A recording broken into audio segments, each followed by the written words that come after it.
Students, आज हम ठोस अवस्था का अगला टॉपिक पढ़ेंगे। इसके पहले वाले टॉपिक में आपको क्रिस्टलीय और अक्रिस्टलीय ठोस के बारे में बताया था। क्रिस्टलीय ठोस वो ठोस होते हैं जिनकी निश्चित ज्यामितीय संरचना होती है ना बेटा। अब हम आगे देखते हैं कि क्रिस्टल जालक और एकक कोशिका क्या होते हैं। तो आपको मालूम होना चाहिए, जैसे एक एग्जाम्पल है आपके पास कि बहुत सारे, अगर हमने एक क्यूब्स एक के ऊपर एक रख दें, या आपने दीवार बनते हुए देखा है ना, उसको एक के ऊपर एक रखते जाते हैं, तो ईंटों की जो एक दीवार बनती जाती है, निश्चित पैटर्न में बनती जाती है, तो मान लीजिए कि वो एक क्रिस्टल जालक है। तो उसको हम इस प्रकार परिभाषित कर सकते हैं।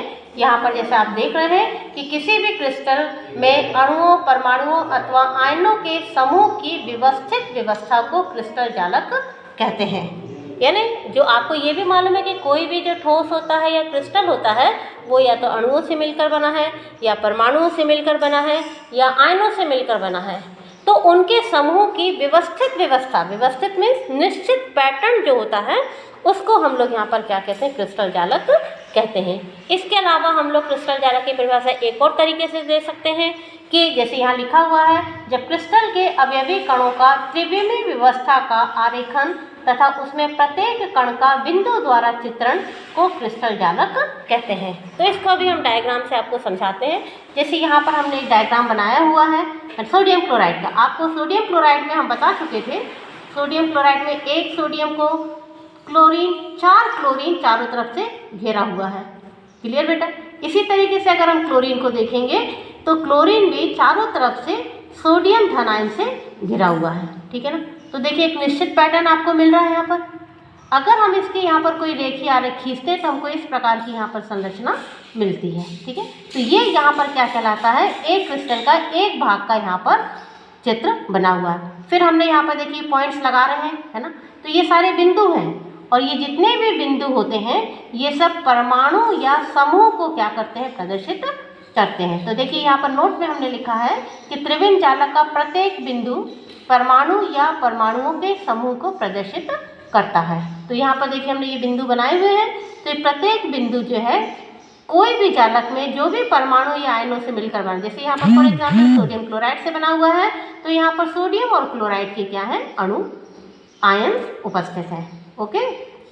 फिर नेक्स्ट पॉइंट जो हमने दिया है कि द्विविम जालक का प्रत्येक बिंदु संपूर्ण जालक के अन्य बिंदु के बिल्कुल समान होता है। अगर हम कोई एक जालक देखते हैं, है ना, किसी भी ठोस का जालक देखते हैं, तो उसका जो प्रत्येक बिंदु है ना, तो संपूर्ण जालक में बिंदु भी क्या होंगे, उनके समान होंगे। जैसे फॉर एग्जाम्पल सोडियम क्लोराइड में सोडियम ही क्लोराइड होगा, इसमें कैल्शियम नहीं आएगा, है ना।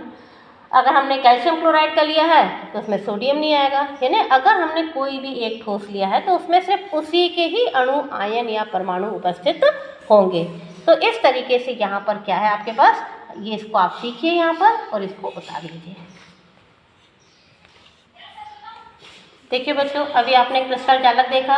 अब हम देखते हैं कि एकक कोशिका या यूनिट सेल क्या होती है। तो आपको हम इस उदाहरण से समझाते हैं। देखिए यहाँ पर अगर हम एक दीवार बना रहे हैं, ठीक है, दीवार किससे मिलकर बनी है, ईंटों से मिलकर बनी है। तो देखिए ये है ना, ये इस तरीके से ये दीवार बनी होती है बेटा, है ना। ये देखिए ईंटों का ये एक निश्चित पैटर्न है। अगर हम यहाँ पर एक सेल को देखें तो ये सेल एक ईंट है आपके पास, है ना। अगर हम इसकी त्रिविमीय संरचना बनाते हैं तो त्रिविमीय संरचना इस प्रकार से बनती है। और तो बच्चों हम एकक कोशिका देखेंगे। ये पूरा क्रिस्टल एक जालक है। हमने एक दीवार बनाई हुई है ईंटों की, है ना, और कई ईंट मिलकर एक दीवार बनाते हैं। तो ये जो छोटी सी ईंट होती है, छोटा सा जो भाग होता है, उस भाग को हम लोग क्या बोलते हैं, एकक कोशिका या यूनिट सेल कहते हैं। ठीक है ना। और यही यूनिट सेल देखिए कई बार इनकी पुनरावृत्ति होती है, और पुनरावृत्ति होकर उसने इस दीवार को बनाया। तो सेम वे में अगर यहाँ पर कोई भी अणु या परमाणु होते हैं तो वो यहाँ पर क्या करते हैं, एक निश्चित पैटर्न में कर स्थित होकर जालक का निर्माण करते हैं। तो अगर हम कोशिका की परिभाषा देना चाहें तो इस प्रकार दे सकते हैं कि क्रिस्टल को पूर्ण परिभाषित करने के लिए त्रिविम जालक का केवल छोटा सा भाग मतलब है ये वाला भाग, आवश्यक होता है और इस भाग को हम क्या कहते हैं, एकक कोशिका कहते हैं। जैसे अभी हमने यहाँ पर एक ईंट को निकाल के यहाँ पर चित्र बना दिया है ना। तो देखिए त्रिभुमीय 3D डायरेक्शन है यहाँ पर, ये इस एक्सिस को एक्स एक्सिस कहते हैं, ये वाली एक्सिस वाई हो गई, ये वाली एक्सिस जेड हो गई। तो यहाँ से सेंटर से एक्स एक्सिस पे वो अक्षीय लंबाई ए है, वाई सेंटर पर बी है अक्षीय लंबाई और जेड सेंटर पे सी है। ठीक है, तो इसके अगर हम लक्षण देखें एकक कोशिका के, तो पहला लक्षण ये उभर के आता है कि तीनों किनारों की विमाएं क्या हो गई, ए बी और सी, इनको हम लोग क्या बोलते हैं, अक्षीय लंबाई। ए बी सी को हम लोग यहाँ पर क्या बोलते हैं, अक्षीय लंबाइयाँ, अक्षीय लंबाई। तो ये इनके जो परस्पर लंबवत भी हो सकती हैं या नहीं। दूसरा है यहाँ पर कि किनारों के मध्य कोण, इन सब के देखिए यहाँ पर मिल रहे हैं, तो यहाँ पर सबके बीच एक कोण होता है जिसको हम लोग प्रदर्शित करते हैं अल्फा, बीटा और गामा से। इसको अभी हम अच्छे से डिस्क्राइब करते हैं। तो अभी हमने एकक कोशिका बना रहे हैं और एकक कोशिका के क्या पैरामीटर होते हैं आप ही देखिए। फिर से हम इसको ड्रॉ करते हैं एक कोशिका को, आप ध्यान से देखिएगा कि चित्र कैसे बन रहा है। ठीक है, देखिए हमने एक यूनिट सेल बनाई और इसका 3D चित्र बनाया। कौन सा चित्र बनाया हमने यहाँ पर, इसका 3D चित्र बनाया। तो देखिए इस तरीके से सीख लीजिए आप कैसे बनाया जाता है 3D स्ट्रक्चर। ये क्लियर हो गया। अब आप ये देखिए इस अक्ष को हमने आगे बढ़ाया एक्स एक्सिस में। कौन सी एक्सिस होती है, एक्स एक्सिस है। ये लंबाई, इसको हम लोग यहाँ पर क्या बोलेंगे, ए बोलेंगे। फिर इसको हमने कहाँ पर बढ़ा दिया है, वाई एक्सिस में। वाई एक्सिस में ये लंबाई क्या कहलाती है, बी कहलाती है। फिर इसको हमने कहाँ बढ़ा दिया है, जेड एक्सिस में, और इस लंबाई को हम लोग क्या बोलेंगे, सी। तो आपको देखिए 3 पैरामीटर, इनको हम लोग क्या बोलते हैं, अक्षीय लंबाई, यानी ए बी सी, इनको यहाँ पर हम लोग क्या बोलते हैं, अक्षीय लंबाइयाँ। तो ये आपको 3 पैरामीटर यहाँ पर मिले एक यूनिट सेल के, ए बी सी। और आप ये देखिए कि ये जो तीनों हैं ए बी सी हैं, तीनों एक दूसरे के लंबवत भी हो सकते हैं या लंबवत भी नहीं हो सकते हैं। ठीक है, अगर हम देखें यहाँ पर, फिर देखिए अगर हमने यहाँ पर ए से लिया, अगर एक चीज़ और बताते हैं यहाँ पर कि अगर आपके पास ए बराबर एक्स हो गया है ना, एक्स एक्सिस में आपके पास पैरामीटर क्या है, ए है। बी में आपके पास क्या हो गया, आपके पास वाई अक्ष में लंबाई हो गई, और जो आपके पास सी है वो किस में होगी, जेड अक्ष में लंबाइयाँ हो गई। क्लियर हो गया यहाँ पर। अब हम देखते हैं कि अक्षीय कोण क्या होते हैं। तो अगर ये जो अल्फा है ना, तो ए बराबर हमने क्या माना, अल्फा। ए बराबर हमने क्या माना, अल्फा। तो आप अगर अल्फा में देखेंगे तो यहाँ पर आपके पास बी और सी, तो देखिए अब यहाँ पर हम लोग अक्षीय कोण देखते हैं। तो ए बराबर हम मान लें अल्फा, बी बराबर अगर हम मान लेते हैं बीटा कोण है, और सी बराबर हम मान लेते हैं गामा कोण है। तो अब हम इसको कैसे दर्शाएंगे चित्र में। तो देखिए जो अल्फा कोण है, अल्फा कोण होता है बी और सी के मध्य का कोण, है ना। ये देखिए बी और सी के मध्य के कोण को हम लोग क्या बोलते हैं, अल्फा बोलते हैं। इसमें आपके पास ए मिसिंग है, इसमें आपके पास क्या है, ए मिसिंग है, यानी अल्फा कोण क्या हो गया, बी और सी के बीच का कोण, बी और सी के बीच का कोण। क्लियर हो गया है ना। अगर हम देखें बी बराबर बीटा कोण है, तो बीटा कोण जो होता है ए और सी के मध्य। तो देखिए ये ए एक्सिस है और ये आपके पास कौन सी एक्सिस है, सी। बी मिसिंग जा रहा है, यहाँ पर क्या हो रहा है, बी मिसिंग जा रहा है, तो इसको हम लोग यहाँ पर क्या बोलते हैं, आपके पास बीटा कोण।